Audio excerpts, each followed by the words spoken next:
이번 강의에서는 함수의 정의와 표현에 대해서 공부해 보도록 하겠습니다. 우리가 방정식 공부할 때 상수와 변수, 미지수에 대해서 공부를 했습니다. 정리하는 의미에서 다시 한번 보면 상수라는 것은 값이 변하지 않는 수죠. 또 수 또는 문자로 표기하고 관심 대상이 아닌 수를 상수라고 얘기를 합니다. 여기 보면 상수가 이제 숫자죠. 숫자를 이와 같이 루트 6도 무리수도 되고요. 여러 가지 이제 이런 수들이 다 이제 상수가 될 수 있습니다. 그리고 문자 상수가 있었죠. 문자 상수는 어떤 구체적인 상황에서 값이 이제 정해지는 건데 역시 문자로 표현했지만 변수는 아니다 이렇게 얘기했죠. 미지수도 아니다 이렇게 얘기했습니다. 이게 무슨 얘기냐면 앞에서도 얘기했지만 어떤 상황에서 이 값이 이제 딱 정해지는 거죠. 정해지기 때문에 이제 그렇게 얘기할 수가 있습니다. 뭐 알파라든지 알파는 2 이렇게 어떤 조건을 주는 거죠. 또 A, B가 있을 때도 역시 이제 A는 뭐 1이다 이렇게 조건이 이제 주어지는 경우입니다. 그러니까 문제를 풀려고 할 때 상수는 어떤 조건이 딱 주어져서 바로 값으로 이제 들어갈 수 있는 이제 그런 형태가 이제 되는 거고요. 변수는 우리가 값을 구하려고 하는 거죠. 어떤 수학적 문제를 표기했을 때, 식을 세웠을 때 우리가 구하고자 하는 그 값, 그것이 바로 이제 미지수죠. 미지수가 되고 그것이 이제 변수가 됩니다. 변수라는 것은 값이 상황에 따라 변화할 수 있는 수고요. 그 문자로 표기를 하고 관심 대상의 수입니다. 그렇죠? 우리가 식을 세웠을 때 미지수, 그러니까 다시 말하면 구하려고 하는 그 값은 우리가 모르기 때문에 구하려고 하는 거죠. 그래서 그것을 이제 변수 또는 미지수 이렇게 놓아서 그것을 구하게 됩니다. 그리고 변수 또는 미지수를 값의 범위를 정할 수 있죠. 어떤 범위 내에 있는 그러한 어떤 식을 만족시키는 어떤 값이다 이렇게 할 수가 있죠. 그렇게 조건을 만족하는 그 변수는 어떤 범위 속에 있을 수가 있죠. 그래서 그것을 범위를 정할 수가 있습니다.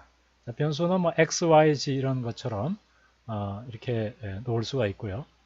그 다음에 변수의 범위는 이와 같이 집합으로 표현했죠. 자, 이것을 조건제시법이라고 얘기하는데 집합의 원소 x죠. x 대괄호하고 이 중괄호죠. 중괄호하고 x인데 x는 여기 이제 x는 하고 x에 대한 설명이 나온 거예요. 조건이 나온 겁니다. x는 이거는 이제 정수를 나타내죠. 정수의 원소이고 x는 정수의 원소이고 마이너스 2부터 7까지다 그런 얘기죠. 그러니까 마이너스 2, 마이너스 1, 0, 1 이렇게 해서 7까지 이렇게 되겠습니다. 그 다음 밑에 있는 것은 이제 원소 나열법이죠. 원소를 전부 나열한 거예요. 위에 거하고 똑같은 거죠. 조건제시법을 원소 나열법으로 이렇게 한 겁니다. 이것이 x는 이들 중에 한 값이 될 수 있다. 이렇게 보시면 되겠습니다. 자, 상수와 변수에 대해서 얘기를 했는데요. 변수라는 것은 미지수죠. 변수라는 것은 어떤 알려지지 않은 값, 그죠? 알려지지 않은 값을 이제 변수라고 했는데 어떤 식을 세워서 변수에 대해서 값을 구하면 그것이 이제 어떤 값으로 되죠. 자, 그랬을 때 그 식을 우리는 방정식이다 이렇게 얘기를 했습니다. 자, 이번에는 이제 함수에 대해서 한번 정의를 해보겠는데요. 자, 함수는 두 개의 변수가 있을 때, 두 변수 x, y가 있을 때요. x 값이 변함에 따라서 y 값이 변하는 경우, 그러니까 x가 변하면 따라서 y가 변하는 거죠. 자, 이랬을 때 y를 x의 함수 또는 종속 변수 이렇게 얘기를 합니다. 여기서 또 다르게 이제 정리를 해놨는데 두 변수가 있을 때 한 변수는 스스로 변하죠. 스스로 변한다 해서 이것을 독립변수라고 하고요. 또 다른 변수는 x의 변화에 따라서 변하죠. 자, 이것을 종속변수라고 합니다. 그러니까 x의 값이 변함에 따라서 y가 따라 변하는 거죠. 따라 변하는 것이기 때문에 y를 x에 종속됐다 이렇게 얘기하는 거죠. 그래서 종속변수다 이렇게 얘기합니다. 자, 그 예를 한번 들어보면 우리가 물에다가 이제 열을 가합니다. 그 가하는 열을 x라고 하면, 자, 물의 온도는 어떻게 해야 될까요? 열이 많으면 많을수록 이제 물의 온도가 높아지겠죠. 자, 이러한 관계가 있는, 그죠? 그래서 가해준 열과 물의 온도는 함수 관계에 있다, 이렇게 얘기할 수 있습니다. 그렇죠? 왜냐하면 가해준 열에 대해서 온도는 거기에 따라 비례하거나 거기에 따라 변한 거죠. 변하기 때문에 이것을 함수 관계에 있다, 이렇게 얘기를 할 수가 있습니다. 자, 그러면 그 함수를 어떻게 수학적으로 이제 표현하냐면, 자, 이것은 이제 정의죠. 수학에서 이렇게 정의를 한 겁니다. 자, y가 x의 함수일 때 이렇게 했습니다. 이렇게 f 펑션 f라고 쓰고 그 다음에 괄호하고 x가 들어가죠. 그러니까 여기가 독립변수가 되고요. 독립변수가 되고 그 다음에 요 y는 이것은 이제 종속변수가 되는 거죠. 네. 근데 f뿐만 아니라 다른 문자를 써도 쓸 수가 있습니다. 대문자 f 또는 파이 뭐 다양하게 어떤 문자들이 다 써도 되는데 모양은 다 이렇게 해야 되는 거죠. 모양은 y는 하고 여기에 어떤 문자가 들어가고 그 다음에 괄호하고 독립변수가 들어가는 이러한 형태가 바로 함수의 표기 방법이 되겠습니다. 자, 이것을 조금 더 도식적으로 그려보면 어떤 입력이 들어가는 거죠. 입력이 들어가면 어떤 함수에 의해서 그 입력이 출력으로 나오는데 그 출력이 변화돼서 나오는 거죠. 그러니까 x가 변함에 따라서 이 출력도 변하게 되는 거죠. 자, 이러한 관계를 우리는 함수라고 얘기를 합니다. 여러분들이 아마 프로그래밍 했으면은 그 함수를 이미 알고 계시겠죠? 자, 프로그래밍에서 보면 어떤 함수, sum이라는 함수를 정의를 하고 함수를 콜할 때 이렇게 하죠. 그렇죠? 이렇게 해서 이와 같이 쓰죠. 자, 이것을 이제 함수라고 하는데 그 모양하고 여기서 말하는 수학적인 함수하고 비슷합니다. 그러니까 x가 독립변수가 되고 y가 이제 종속변수가 되는 그런 형태가 되겠습니다. 자, 함수에 대해서 조금 더 살펴보겠습니다. 자, 함수라는 것은 독립변수에 대해서 결과, 어떤 종속변수, 그 관계를 얘기하죠. 그러니까 원인에 대한 인과관계를 이제 함수다, 이렇게 이제 볼 수가 있습니다. 자, 그럼 그 함수의 예를 다시 한번 보겠는데요. 자, 가한 열을 이제 킬로칼로리라고 보고요. 그것을 100, 200 이렇게 쭉 올렸죠. 그렇죠? 이렇게 올렸을 때, 자, 이것을 이제 x, 독립변수 x라고 그냥 우리가 정의를 합시다. 넣읍시다. 자, 그러면 거기에 따라서 변하는 거, 음식의 온도는 80, 90 해서 점점 올라가겠죠. 이렇게 올라가는 형태. 자, 이것이 이제 종속변수가 됩니다. g가 이제 종속변수로 놓으면 종속변수에 들어가는 값들이 이와 같이 되는 거고요. 그 다음에 음식의 맛.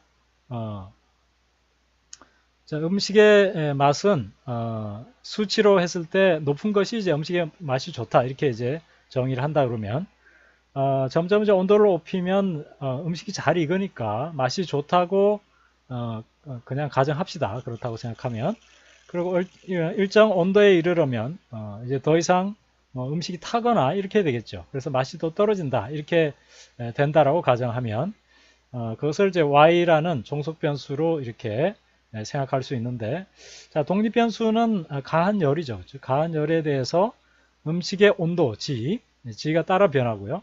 또 음식의 맛도 역시 x에 따라서 변하게 되는 거죠. 그렇게 되고요. 음식의 맛은 또 이 가한 열뿐만 아니라 음식의 온도하고도 관계가 있죠. 그렇죠. 그러니까 음식의 가한 열이 음식의 온도에 영향을 주고, 또 음식의 온도는 음식의 맛에 영향을 주죠. 아니면 반대로 가한 열이 바로 음식의 맛으로 이렇게 연결이 될 수도 있습니다. 하여튼 요거는 중간에 하나 거쳐서 오는 거고요. 자, 이러한 관계를 이제 나타냅니다. 이것을 이제 함수 관계에 있다, 이렇게 얘기하는데, 이것을 이제 그 독립변수의 값에 따라서 값이 이렇게 쭉 변할 때 거기서 종속되는 값들이 쭉 변하죠. 이렇게 변하는 것을 함수 관계라고 하는데, 자, 이것을 표로 이렇게 나타낼 수도 있는데, 이것을 이제 그래프로 이렇게 나타낼 수도 있어요. 자, 그래프는 가로축을 이제 독립변수로 놓고, 세로축을 종속변수 이렇게 놓는 거죠. 자, 그러면 100일 때, 가한열이 100일 때죠. 100일 때 여기에 음식 맛이죠. 음식 맛을 이와 같이 표시했죠. 이렇게 표시한 거예요. 그 다음에 200일 때 또 표시하고, 또 400일 때, 300일 때 표시하고, 이렇게 쭉 표시를 이렇게 했습니다. 자, 그러니까 이거는 X에 대해서, 독립변수에 대해서 음식의 맛을 이렇게 그래프로 그렸죠. 자, 그 다음 요것은 뭐냐면 가한열에 대해서 음식의 온도입니다. 음식의 온도는 선형적으로 계속 증가하는 것을 보여주고 있죠. 이것도 역시 마찬가지로 100일 때 80, 200일 때 90 이런 식으로 이제 값을 쭉 찍어서 이것을 연결한 겁니다. 자, 그러면 가로축이 독립변수가 되고요. 세로축이 종속변수가 되는 거죠. 자, 이것이 이제 y는 해서 이렇게 표시가 되고, y는 뭐 fx 이렇게 쓸 수 있죠. 이렇게 해서 이와 같이 이제 써지게 되는데, 왼쪽에 보여주는 것은 그 함수 관계에 있는 값들을 보여주는 거죠. 값들을 보여주는 거고, 오른쪽도 값을 이제 그래프로 이렇게 XY 이 좌표에다 그래프로 그려주는 거죠. 그렇게 봤을 때 그래프로 그려주면 함수의 어떤 그 인과관계를 좀 더 이렇게 직관적으로 잘 이해할 수 있죠. 아주 보기가 쉽습니다. 그렇죠? 이거는 선형적으로 변하는구나. 이거는 포물선 형태로 변하는구나. 이렇게 쉽게 알 수 있죠. 그래서 함수의 특징을 알려고 할 때 이렇게 그래프로 그리면 아주 쉽게 이해할 수 있기 때문에 함수를 그래프로 그려서 많이 해석을 하게 되겠습니다. 함수라는 것은 독립변수가 있고 종속변수가 있었죠. 자, 그럴 때 독립변수가 가질 수 있는 값의 범위, 값의 집합, 그것을 우리는 정의역이라고 얘기를 하고요. 그 다음에 종속변수가 값을 가질 수 있는 범위, 그것을 공변역이라고 얘기합니다. 그리고 실제 종속변수가 갖는 값들을 치역이라고 얘기를 합니다. 이것을 우리는 치역을 또 이미지 이렇게 얘기를 하죠. 이렇게 다른 말로 치역을 이미지라고 얘기를 합니다. 이것을 그림으로 보여주고 있죠. 정의역과 치역 두 집합은 대응관계에 있게 됩니다. 그렇죠. 어떤 x에 대해서 아까 가한열 100에 대해서 종속변수 그죠? 아까 얼마였죠? 어떤 20 맛의 음식 맛이다 그러면 이게 이렇게 대응이 되는 거죠. 이 100일 때 20이 된다. 그런 얘기죠. 200일 때 또 얼마가 되고요. 이렇게 되는 거죠. 이 관계를 대응 관계다 이렇게 얘기를 합니다. 자, 그러면 정의역을 표현할 때 대문자 x라고 표현하고요. 공변역을 대문자 y 이렇게 이제 표현하는 거죠. 그리고 이제 정의역 안에 구체적인 값들, 원소들을 이제 소문자 x로 이렇게 표현을 합니다. 자, 그래서 정의역에서 아까 가한열 100, 200, 300, 400 이렇게 있는 거죠. 자, 이런 것이 공변역이 있는데 그 중에서 실제로 갖는 값들 아까 있었죠. 20 뭐 이렇게 쭉 있습니다. 자, 그렇게 있을 때 이것을 집합, 정의역 여기서 이제 독립변수가 되죠. 독립변수가 가질 수 있는 값의 집합들 이것을 대문자 x로 나타내고 자, 공변역 그러니까 종속변수가 갖는 값들의 집합을 대문자 y로 나타내죠. 그리고 이제 실제로 값을 가지는 값들을 이제 치역으로 우리가 얘기를 합니다. 이것을 이 대응 관계, 이것을 그래프가 아니라 이 대응 관계를 화살표로 이렇게 이제 표현하는 그런 방법이 있습니다. 이것도 역시 이제 정의가 되어 있는 거죠. 자, 그럴 때 함수 f는 이와 같이 쓸 수가 있습니다. 그러니까 어떤 앞에서 우리가 표 형태로 이렇게 나타냈죠. 자, 그렇게 해도 역시 정의역과 공변역, 치역 이런 것을 나타낼 수가 있었고요. 또 이렇게 나타내도 역시 나타낼 수 있죠. 그리고 이제 그래프로 또 그려서 나타낼 수도 있습니다. 우리가 앞 페이지에서 함수를 정의할 때 독립변수가 있고 종속변수가 있다라고 했죠. 그랬을 때 종속변수는 독립변수가 변함에 따라서 따르는 변수다 이렇게 정의를 했습니다. 그것이 이제 함수의 개념적인 이제 정리가 되는데요. 조금 더 수학적으로 이제 정의를 표현을 해보면 두 집합 xy, 그죠? xy에서 이것은 정의역과 공변역이죠. 자, x의 각 원소에 y의 원소가 오직 하나씩만 대응하고 있을 때 이 대응 관계를 x에서 y로의 함수라고 한다. 그러니까 함수를 아주 이제 정확하게 수학적으로 정의를 한 거죠. 자, 앞에서는 이제 독립변수와 종속변수 그 관계를 함수라고 개념적으로 정의를 했고요. 자, 여기서는 이제 수학적으로 정의를 한 겁니다. 자, 여기서 중요한 것은 뭐냐면 오직 하나씩만 대응한다. 이것이 중요하죠. 하나씩만 대응한다. 이것을 좀 잘 기억해야 되겠고요. 그랬을 때 오직 하나씩만이라는 게 이게 무슨 뜻이냐 하면 이 그림에서 보면 x는 하나씩만 가르치고 있죠. 그렇죠? 하나씩만 가리키고 있어요. x는. 그리고 이제 y쪽에서 보면 x로부터 두 개를 받을 수 있죠. 그렇죠. 그러니까 y가 변하는 거는 이쪽에서도 변하고 이쪽으로도 값에 따라서 또 이쪽 값에 따라서 이제 값을 이렇게 가질 수 있습니다. 이것도 역시 오직 하나씩만 대응한다. 이렇게 얘기할 수 있는 겁니다. 그러니까 만약에 x가 이렇게 있을 때 x가 있고 여기 y가 있잖아요. 자, y가 있을 때 x가 이렇게 대응하고 이렇게 대응하면 이거는 하나씩만 대응하는 게 아니에요. 왜냐하면 x가 이쪽으로도 갈 수 있고 이쪽으로도 갈 수 있으면 이거는 불분명하죠. 어느 하나가 결정이 돼야 되는데 이렇게 두 갈래가 돼 있으면 이것은 맞지가 않습니다. 하나로만 가야죠. 그래야지 유일하게 값이 정해지게 되는 거죠. 그래서 이런 것은 함수가 아니다. 이렇게 얘기를 합니다. 그래프로 보면 함수는 항상 이런 모양을 가지게 되고요. 함수가 아닌 모양은 어떠냐면 이런 모양이죠. 이런 모양. 그럼 어떤 x에 대해서 값이 두 개가 나타나는 거죠. y 값이. 자, 이런 것은 하나씩 대응한다. 이렇게 얘기할 수가 없습니다. 그 대신에 y값은 어떤 x에 대해서 y값과 다른 x에 대해서 y값이 같아도 상관이 없습니다. 우리가 앞에서 그 음식 맛 얘기했죠. 음식 맛은 온도가 올라갈수록 음식 맛이 좋아졌다가 다시 떨어졌는데, 그렇죠? y값이 같을 수 있죠. 이렇게 이것은 같을 수 있는데 x가 두 개를 가리킬 수는 없습니다. 자, 두 개를 가리키면 그것은 함수가 아닌 거죠. 두 개를 가리키면 안 되는 거죠. 양다리가 되니까요. 그렇게는 안 됩니다. 그리고 함수를 수학적 기호로 표현할 때 이와 같이 표현합니다. 함수 f는 점점하고 정의역에서 공변역으로 대응한다. 자, 이렇게 표현하는 거죠. 그리고 또 이렇게 표현하기도 합니다. 함수 f는 x에서 y로 이렇게 대응이 되는데 f다. f라는 함수로 대응이 된다. 그런 뜻이 되겠습니다. 그리고 이제 x의 임의의 원소 x가 대문자 y의 임의의 원소 y에 대응이 될 때 그때 이렇게 표현하는 거죠. 이 함수이고 x가 y로 대응이 된다. 이렇게 표현하는 거고요. 또 다르게 앞에서 우리가 함수 표기법에 대해서 얘기했죠. 함수 x가 이 정의역에 있는 x가 공변역에 있는 치역에 대응한다.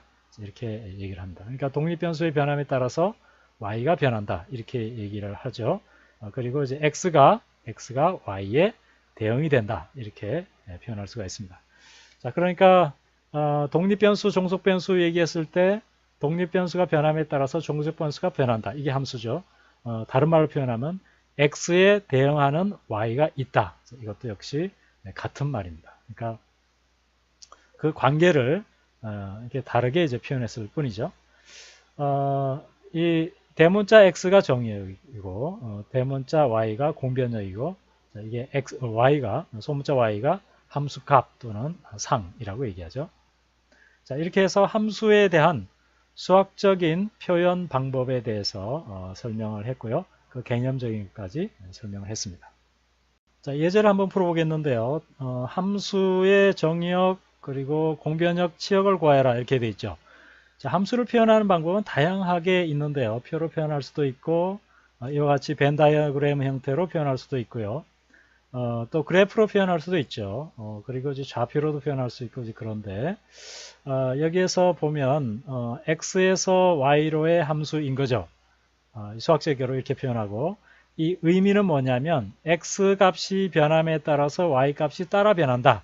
이렇게 얘기할 수 있죠.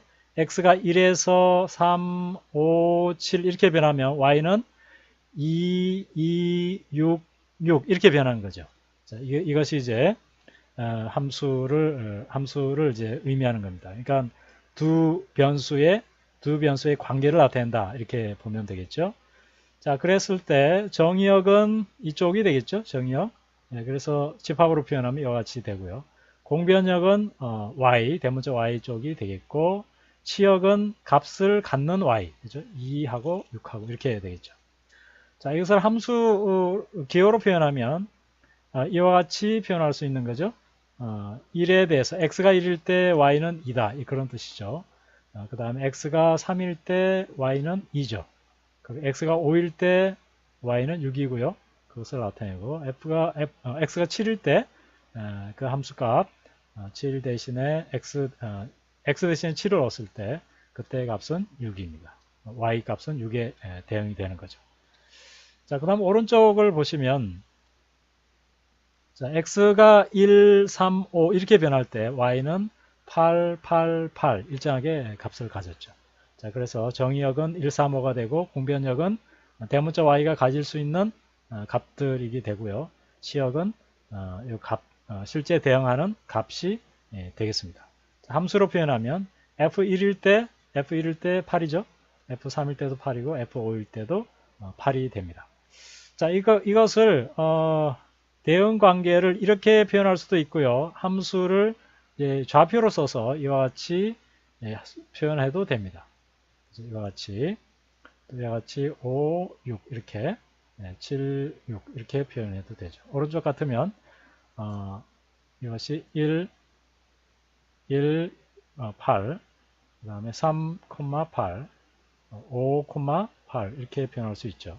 자, 이것을 만약에 테이블 형태로 한다 그러면 어떻게 될까요? 테이블 형태로 앞에서 우리가 종속 변수 뭐 이렇게 했잖아요. 그렇게 하면 이게 x, y로 하면 이게 1, 2, 3, 2, 5, 6, 5, 7, 6 이렇게 대응 관계를 나타낼 수 있겠죠. 또 그래프로 표현한다 그러면 이쪽이 x가 되고 이쪽이 이제 y가 되겠죠. y가 돼서 1일 때 2죠. 2, 여기 2라고 그러면 자, 여기 점이 되고요. 자, 이게 이제 1,2가 되겠죠. 그 다음에 3일 때 2입니다. 이렇게 되겠죠. 그런 관계가 되고 그 다음에 5일 때 6입니다. 6. 여기 있다 그럽시다. 여기 있으면 여기 6이죠. 그 다음에 7일 때도 6입니다. 이렇게 되죠. 자, 이 함수는 보면 이렇게 관계가 있죠. xy의 관계가 있고 이런 형태를 띈다라는 것을 알 수가 있고 자, 이쪽은 어떻게 해야 될까요? 이쪽은 1일 때 8이죠. 8이 여기 있다고 그럽시다. 1일 때 8, 그 다음에 3일 때도 8이고 5일 때도 8이죠.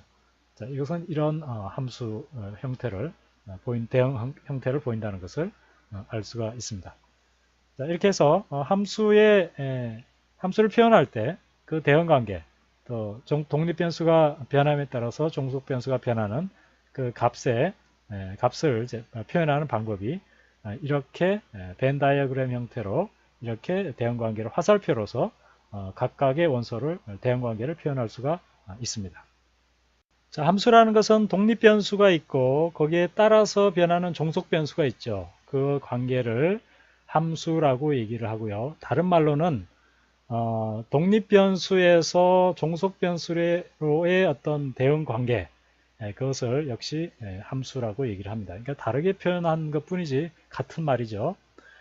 그랬을 때 함수를 표현할 때 표 형태로 표현할 수도 있고요. 대응관계 화살표 형태로 표현할 수도 있고 수식으로 표현할 수도 있고 또 좌표로 표현할 수도 있습니다. 그리고 그래프로도 표현할 수 있죠. 자, 여러 가지 함수를 표현하는 방법에 대해서 한번 보겠습니다. 자, 앞에서 우리가 얘기한 대로 독립변수가 있고 종속변수 두 개를 여기서 보여주고 있는데 자, 그랬을 때 이렇게 표 형태로 각각 대응관계를 이렇게 나타낼 수가 있는 거죠. 이렇게 대응관계요. 이것이 이제 함수를 표현하는 방법이고요. 이것도 역시 뭐 이렇게 이렇게 그죠? 각각을 대응 관계를 표현할 수가 있습니다. 자, 그리고 벤 다이어그램 형태로 x에서 y로의 함수, 대응 관계를 함수죠? 함수를 이와 같이 표현할 수 있죠. 자, 이것은 이제 y에 대해서만 쓴 건데요. 이렇게 하니까 몇 번 대응이 되는지, y쪽에서는 같은 값을 몇 번 가지는지 이런 것들을 좀 더 시각적으로 잘 알 수 있죠. 자, 앞에서 이렇게 표시한 거는 쭉 나열한 거죠. 나열해서 값을 좀 보기가 어렵습니다. 그런데 이렇게 표현하니까 조금 더 이 대응 관계를 쉽게 이해할 수 있죠. 쉽게 이해할 수 있고요. 자, 그 다음은 이것은 이제 수학적 기호로 표현한 거죠. 자, 이런 대응 관계를 함수라고 얘기를 하고 이것을 이제 y는 이것을 이제 수식으로 표현한 거죠. 수식으로 2차 함수 형태로 표현한 거고 y는 fx다 이렇게 표현하고 이렇게 나타냅니다. 자, 그랬을 때 fx라는 것은 함수인데 독립변수가 뭐다라는 것을 표현해 주는 거예요. x가 독립변수다 그런 뜻이에요. x가 변함에 따라서 이 계산 결과가 결국 이제 y가 되니까 y는 종속변수가 되죠. 독립변수가 x이고 거기에 따라서 함수의 식은 이와 같이 되고 여기에서 x 값에 따라서 y 값은 변한다 그런 뜻이 되겠습니다. 이와 같은 이제 직선에 대해서 이것이죠. 음식의 온도에 대해서는 직선 형태로 나타나는데 독립변수가 x고 종속변수가 g다 이렇게 나타낼 수 있죠. 자, 그랬을 때 좀 더 명시적으로 g라는 함수인데 독립변수가 x다 그런 뜻이에요. 자, 그래서 그리고 이제 종속변수는 g입니다. g인데 그 결과는 이와 같은 식을 계산해서 나온 x가 얼마일 때, x가 0일 때 이렇게 되면 이제 g는 70이 되겠고 x가 1일 때 하면 g는 69.9 이렇게 되겠죠. 자, 이런 식으로 해서 그 관계를 나타내게 되겠습니다. 자, 계속해서 좌표로 나타내는 건데요. 이건 대응쌍이라고 이제 표현할 수가 있는 거죠. 그러니까 독립변수와 종속변수를 좌표로 이와 같이 쌍으로 표현한 거죠. 자, 이와 같이 표현하는 방법도 있고요. 자, 그 다음은 이제 그래프로 표현하는 겁니다. 앞에서 우리가 얘기를 했죠. 자, 그래프로 이 쌍들을 전부 이제 좌표 평면에다가 표현한 거죠. 자, 100일 때 20, 이렇게 200일 때 55 이렇게 쭉 표현한 겁니다. 자, 이렇게 표현해 보면 이 그래프로 보면 함수의 어떤 성질을 이 함수의 특징을 잘 이해할 수 있죠. 아주 쉽게 이해할 수가 있습니다. 이렇게 함수의 표현을 다양하게 할 수 있는데 이것의 장단점들이 다 있는 거죠. 수식으로 표현하면 아주 공간을 적게 쓰면서 이렇게 표현할 수가 있죠. 공간을 작게 사용하면서 아주 컴팩트하게 표현할 수가 있습니다. 그리고 이제 이것도 역시 값의 범위도 정하고 이렇게 해서 아주 명료하게 표현할 수가 있고요. 다른 표기 방법은 어떤 공간을 차지하죠. 그래프 같은 경우는 어떤가요? 공간을 차지하지만 아주 효과적으로 함수의 특징을 잘 나타내 줍니다. 그래서 보통의 경우는 함수를 표현할 때 이와 같이 수식과 그래프로 많이 표현하게 됩니다. 그러니까 대체로는 이 수식으로 표현하고 그거의 특징을 알려면 결국 그래프로 그려보면 쉽게 어떤 형태의 함수인지를 알 수가 있습니다. 물론 이제 나머지 어떤 표라든지 대응관계 또 좌표상 이렇게도 표현할 수가 있고요.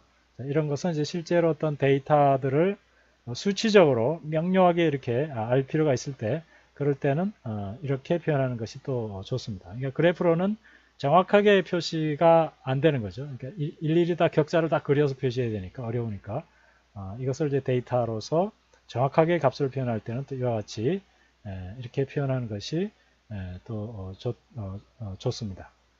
자, 이 함수에 대해서 살펴봤는데요. 함수는 이제 굉장히 중요한 개념이 됩니다. 그러니까 어떤 종속변수에 대해서 독립변수에 대해서 종속변수가 이제 변하는 그런 관계를 나타낸다고 그러는데요. 그러니까 물리현상을 많은 부분 표현하는 것이 이제 함수죠. 거의 대부분 함수로 표현된다. 뭐 이 정도로 표현할 정도로 함수란 것은 그만큼 물리 현상을 나타내는데 아주 중요한 그러한 도구가 됩니다.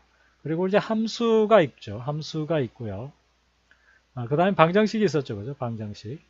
자, 우리가 이제 앞에서 우리가 공부한 것처럼 이와 같이 되어 있는 것은 함수다 라고 얘기했죠. 그 관계가 1대1 대응일 때 함수라고 얘기했고요. 자, 이것을 방정식이라는 것은 뭡니까? 이것을 g-0.1x-70 이렇게 하면 0 이렇게 되잖아요. 자, 이렇게 되면 이것은 방정식이죠. 그렇죠. 함수와 방정식은 어떤 유사성이 있죠. 그렇죠. 함수 관계를 나타내는데 함수는 1대1이고 방정식은 1대1이 아닐 수도 있어요. 자, 그런데 어찌됐든 간에 이것을 함수로도 볼 수 있고 방정식으로도 볼 수 있죠. 자, 그렇게 볼 수가 있습니다. 그리고 이제 함수하고 방정식하고 관계를 보면 이런 관계다 이렇게 볼 수가 있습니다. 1대1 대응이 되는 것은 함수이고 그것도 방정식이죠. 그렇죠? 방정식이고 또 함수가 아닌 어떤 것도 있어요. 자, 그것은 방정식에는 또 포함이 돼요. 예를 들면 원의 방정식 이렇게 얘기하죠. 원의 방정식은 이와 같이 되는데 자, 이거는 x에 대해서 두 값을 가지잖아요. 그래서 원은 함수가 아닙니다. 그렇죠? 함수가 아니고 원의 방정식 이렇게 얘기하죠. 그래서 방정식의 범위가 더 넓다 이렇게 얘기할 수 있고요. 만약에 원을 함수로 보려면 반쪽씩 나눠주면 됩니다. 이렇게 나눠주면 이것은 1대1 대응이 되는 거죠. 그래서 이거는 함수가 되고요. 또 아래쪽도 이렇게 나눠주면 1대1 대응이 됩니다. 이렇게 나눠주면 함수로 표현할 수가 있는 거죠.